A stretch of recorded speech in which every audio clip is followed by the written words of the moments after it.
Okay, well, welcome everybody. It's good to be with you. We've just heard some big news for the future of the church and for our lives together as a family and as a people. And it's great to be together as a group with Steve and Deb Tibbert and with Joe and Sylvia McNamara, partly just to talk through this whole thing, really, get a sense of what's behind it, what the backstory is, how everyone feels about it, and to give a little bit more content, really, so to fill out some of the details. Steve, the best thing is probably some people may not have already heard the news. So could you just summarise the story that you've just been telling and publicly in the church and how we've got here? Yeah, well, it's big news. Obviously, just announced that from next September, Joe will become lead pastor of Kings. And so that's a decision you don't take lightly. But it's something that, we've been discussing eldership for a number of years. As I reflect on it, Andrew, I don't know what you think about it, Joe. I'm obviously reflecting on the last, what would be 30 years of leading this church. We came as a young family from Bedford to London, and we've just seen the faithfulness of God. It really has been a remarkable journey. And we've literally seen, thousands of people come through. Many stay, many go on, and it's just been quite a remarkable journey. Particularly over these last couple of years, I found it increasingly demanding to do the dual role of leading Kings, which is a great church. It needs focused leadership. And I've been trying to do our best. We love the church, but also if you get close to us, you'll know that the demands and opportunities and privilege of serving our global family, New Frontiers, also is it's a pretty big job. And so I think it was just a couple of years ago, I talked with the elders and I said, I just don't think this is sustainable. It's not good for me, and ultimately it might not be good for the church and even the wider family. So that's kind of a bit of the background. Obviously, by the time I hand over, I'll be 62, maybe slightly earlier than I originally thought, but I'm very at peace at the timeline. And all pastors are passing through. And so it's important to really invest in the next generation. I actually feel what we're going to do now is also ongoing fulfilment of the key prophetic word over us. Kings is like Niagara Falls. It's a very strong local church, but it has a wider call. Not just me, but the whole church. We are called to play our part in serving particularly our global movement. So that is also another, for me, is an exciting fulfilment of what God's called us to do. And I think we see in Joe a very gifted, able leader, needs to lead his own church, and we're delighted it's going to be this one. He's one of our own. He's kind of grown up from within. I think any of us who work closely with him, or if you've experienced his preaching, his leadership, you can see God's call upon him. So we're really excited about you guys coming through and looking forward to sort of partnering with you. Obviously, this will still be our base. So we'll be staying here. Actually, for many in the church, it may not be a great amount of difference. We'll still be around on Sundays. We may travel a little bit more, but we do quite a lot of that already. So that's kind of, that's why we're here today. And I'm actually very excited about the future. I think with Joe's gift and just his focus, I think the church could actually pick up pace and in a good way. It's nice what they said about you. It is kind, and we're really glad that Steve and Deb are staying around. I kind of said that from the get-go. To have just their experience, wisdom, support, is amazing for us to have Steve staying on as an elder, and and the first few years even staying on the staff team, and just being involved is kind of quite crucial for us, and just a blessing to have them sticking around. It's a no-brainer really, and we're really pleased about it, just to kind of partner together for the next few years. Yeah. That was a big thing for you, because you've been here 30 years as well, and raised your whole family here, and all that. How it must feel like a complicated thing for you as well. How do you feel about it? What's the experience even of the last couple of years been like for you? Well, like Steve, I feel very much at peace about it, very positive about it. It has been an amazing journey since we came here 29 years ago. I think I was only just turned 30, which is, goodness me. I just had 2 young boys at the time, and I think the church was about 150 people. And since then, we've seen the church grow to what it is now, multi-site church on 4 sites with multiple meetings. And I think along the way we have just formed great community, found great friendships. We've met some remarkable people and served alongside them in those years. And our boys as well, you know, they've grown up and flourished here. Each of them has become a Christian and been baptised here. 2 of them found their wives here, you know, and got married.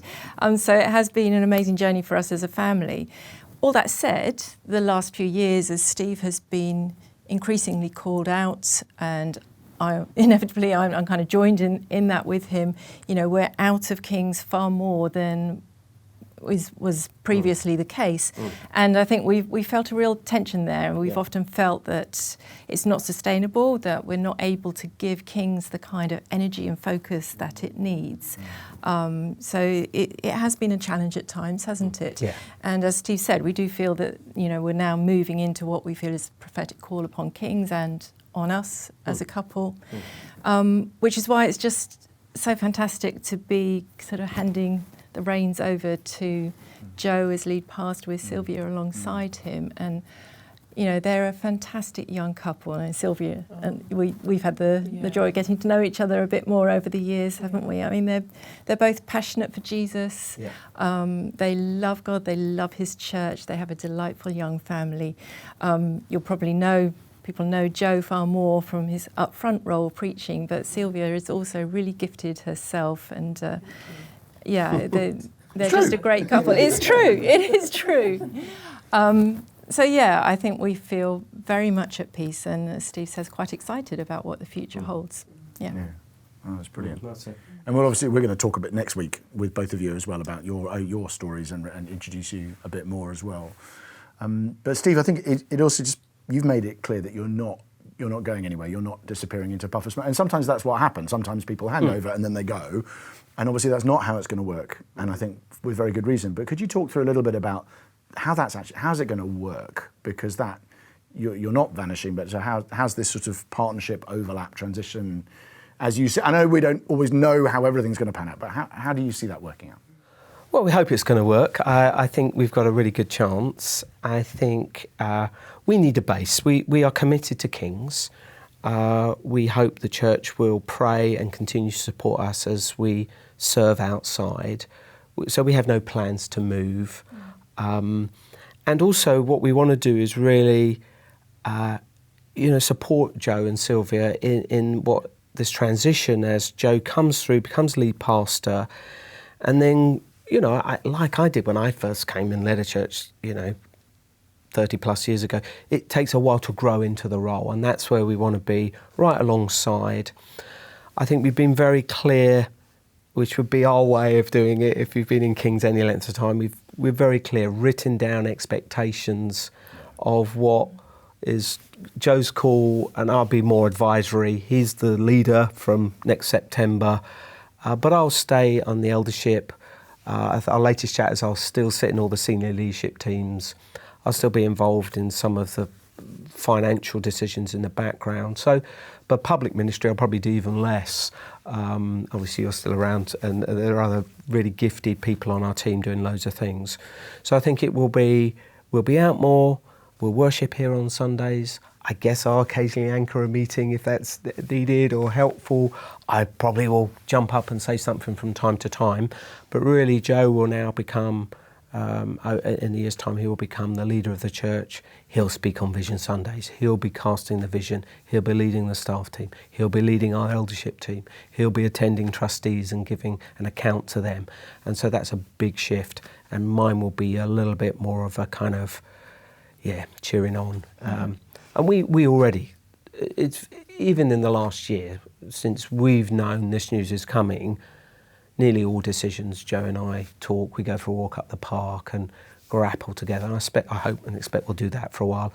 And then maybe in 3 or 4 years' time, I expect to fade even more and allow Joe to have, just no fade. I mean, I just become smaller. I don't know if that'll ever happen.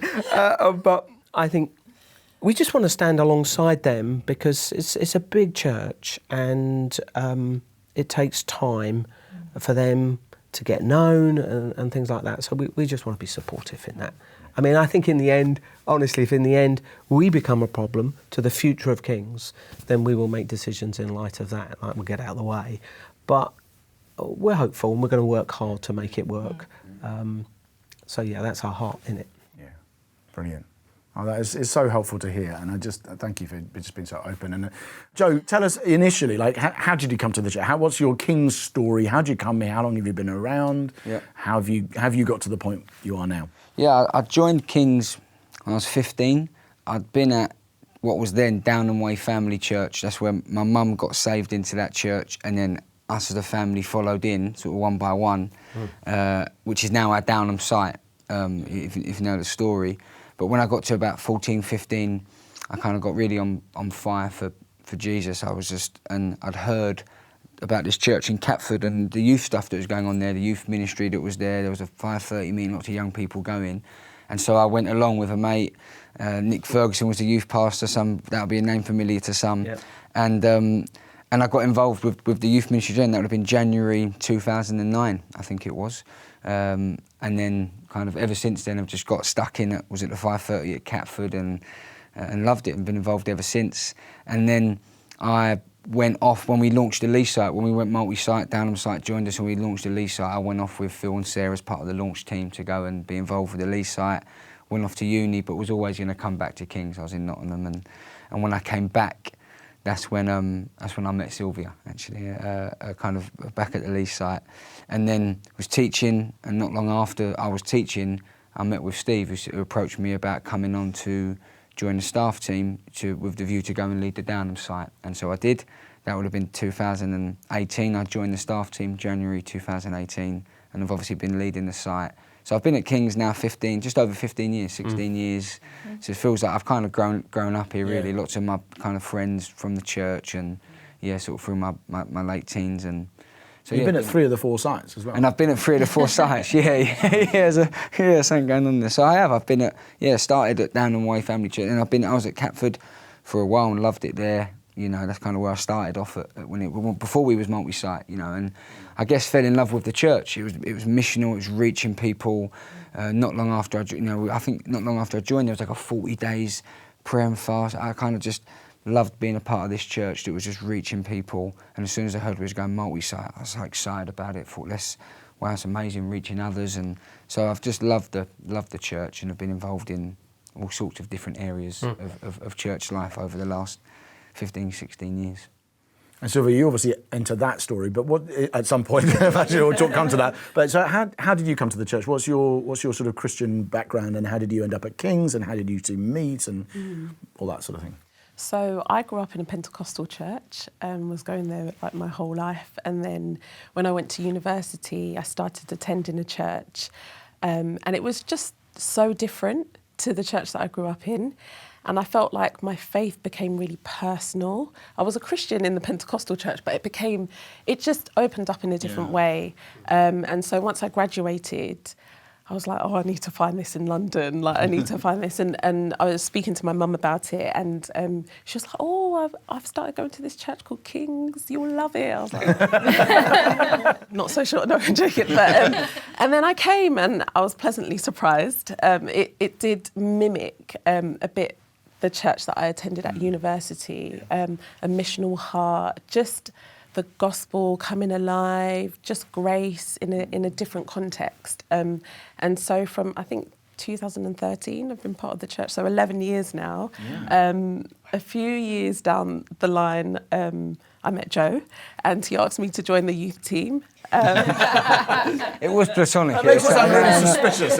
No, it was definitely platonic, yeah. So we were friends to start off with, and probably like a year later, then we started dating, and then eventually got married, and then thereafter moved to Downham. So, that's how our journey kind of began. So this is a big thing for you, right? Obviously. So and you obviously got 2 kids and all that sort of stuff. How do you feel about that? And you presumably it's taken some time even for you to kind of get your head around what this will mean for the family and all for you. So how do you feel about it? Well, I'll have to be honest because that's important. But I guess at first it came as a shock. I knew that Joe always felt called to ministry, and To some degree, I think deep down I thought probably eventually, well, we discussed it, that, you know, he wanted to lead his own ministry and things like that. I think the timing kind of like, oh, well, this has happened so soon. And then, yeah, just processing the information, I think, was one of those things that I was just like, oh, Lord, what's going on? But that being said, I mean, even recently, I've been reading the Old Testament. When you read like Moses and Gideon and Jonah, you see that all of them were like, Lord, I can't do this, you know, I'm not equipped. And I kind of felt like that, even though I'm not going to be in that position, I will be supporting my husband in that position. I felt like, oh, Lord, I don't feel qualified to do this. But even being able to relate to some of these people in Scripture filled me with faith. So I think, to be honest, I didn't get any personal, like, prophetic words, but I just realised I just need to step out in faith. And that's what majority of those people did in Scripture. And in all honesty, I'm not just saying it, I actually mean it. Like, I just had to say, Lord, you know what, I give this to you, and I'm just going to step out in faith. And it's given me great peace, like, really, like, great peace, because the more time I spent worrying, I felt very overwhelmed. And you can see it in Scripture, be anxious about nothing. But actually, when I gave it to God, I just actually feel so much peace. So I just know that God's in control. Whatever it looks like, God's in control. Encouragement. And that just extends, doesn't it, not just to this, but it's just such a broader point even about the Christian life and the steps of faith we have to take. You've had to make a big step of faith as well, right? I mean, obviously, you must at some point have gone, oh gosh, can I do? You had the same kind of process, probably in a different way. So King's is a big, complex church, you know, some all that sort of stuff. Why did you say yes? Well, you nearly said no. Nearly said no, I did. There's a couple of things that. One is obviously when there was kind of a meeting that had happened where the suggestion about me coming kind of first came to light. Dave Devenish was involved. Obviously, Steve has always valued, you know, it's important outside counsel and apostolic oversight. And in that meeting, there was a suggestion, oh, maybe actually Joe could do this, with obviously support of others. And I remember going home to Sylvia that night, it was like Tuesday, you know, so I had a good day at work today, you know, it's an interesting meeting at work. They've asked whether I would, at the time Sylvia was 7-8 months pregnant with our youngest, and it was like, oh no, what is going on? And I said at the time, I think I'm going to say no. I just think I felt I'm too young, too big a thing, too complex maybe, but we both agreed we really have to give this to prayer. You know, we must pray about it, take some counsel, just take time to hear from God over a period of months. And in that time, you know, God really spoke to me, you know, a couple of, well, I mean, I always knew I felt called to church leadership and to lead my own work actually. And I'd actually been trying to have conversations with Steve about that sort of 2021, 2022, around the time, just the sovereignty of God, that he's thinking, I actually can't continue doing both of these roles. And so I kind of knew that it was time for me to maybe lead my own work. And I just think in the sovereignty of God, it kind of happened that then actually, well, maybe you could lead Kings. And so that was kind of like, oh wow, I didn't think that would come. But over time, I guess we prayed a lot, and I in particular, and over the time, you know, over the next following weeks and months, I'm sure I'll share some of them, but I had some key prophetic words for me personally and just for the church. And so that kind of really fueled me of faith. And then also the fact that the team being here, so particularly, you know, Tristan, knowing that Tristan was going to kind of partner with me, some of his gifts, some of the things that I would probably be not so strong with, that he, you know, is excellent with, and we kind of complement one another. The fact that he was like, no, I'm on board, I'm really behind you, I'd love to kind of partner with you and go. The fact that you're here, Andrew, the fact that Steve and Deb are sticking around and not disappearing. All of those things, it's just an incredible team. The staff team is amazing, the eldership and trustee team incredible. And so feeling like, oh, this is not, you know, one word someone did have for me was, you know, Joe, you're not the man, you're just a man. You know, Christ is the man, and you're just a man, and you're part of a team. And that was like quite releasing when you realise, no, there is pressure on someone who's leading, but actually we've always done things as a team. That's Stephen has modelled that, you know, over the last 20, 30 years, that it's a team that does it. And so that's kind of filled me with, like, okay, we'll be all right. God is with us. You know, God has built his church. He's been faithful to this church over many, many generations, and I'm full of faith that he'll continue to do so. Yeah, amen. Yeah. Steve, I want to give you the last word, because obviously this has been a decision, obviously it's a decision that all of us have been involved in, and others as well, but it is, it's something you've obviously carried for 3 decades. You guys are very different people. That comes across even in the way, the conversation we're having. But you feel like this is the right thing for Kings and the right thing for Joe and the right thing for you. Could you just finish off by talking about why is that? What gives you confidence that this is the right thing for us and for you? I'm actually really quite excited about the future.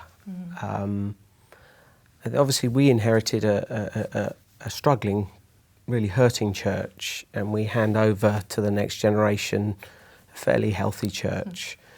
But you can therefore, from this place, you could dare to believe that we could do things way beyond what we've seen. More sites, touching more nations, raising more leaders, seeing thousands of people saved over the next 25, 30 years. And I think what I saw in Joe is quite a unique gift, because those of us who know him, obviously he's got his theological training, he's got his first at Nottingham, so he's got that kind of theological depth. He's obviously got the ability to preach and lead, cast vision, inspire. But I've also seen him in a leadership context where he's grappling with complex strategic issues, seeing the importance of team building, as he's just said. So I can see it's quite a gift.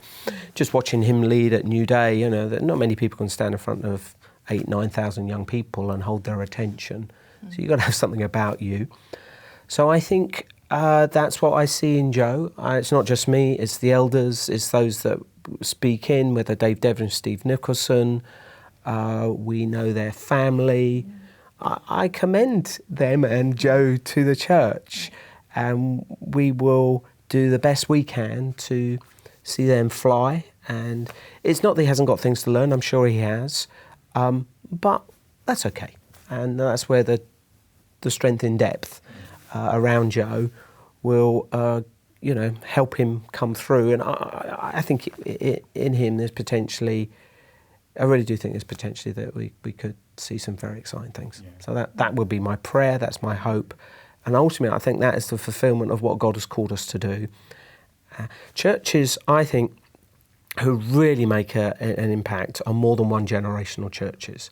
If you can make the generational jump, which is what we're doing here, deliberately, we're going for the next generation so the church doesn't grow old with us, or with me, love. Yeah? And, but I think if we can, that requires all of the church to kind of catch the vision, see it.